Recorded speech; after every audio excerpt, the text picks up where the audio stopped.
मांजर काकू, इतर वेळेस मला गल्ली बोळातून पळून पळून मारणारी तू आज चक्क साबणानी शॅम्पूनी उठण्यानी चोळून मुळून आंघोळ घालतीस.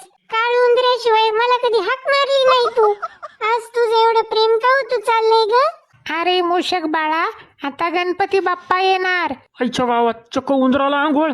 तू बाप्पाचं वाहन आहेस ना. आता 10-12 दिवस चिखलात गटारात अजिबात लोळायचं नाही. छान स्वच्छ राहायचं. चोऱ्या माऱ्या करून खायचं नाही. बाप्पा पुढचा मोदकाचा लाडूचा प्रसादच खायचा. आणि आमच्याविषयी बाप्पानी विचारलं तर मांजर मावशी चांगली आहे म्हणूनच सांगायचं. अगं पण तू तर वाघाची मावशी आहेस ना. आता काही दिवस मी तुझी पण मावशी आहे.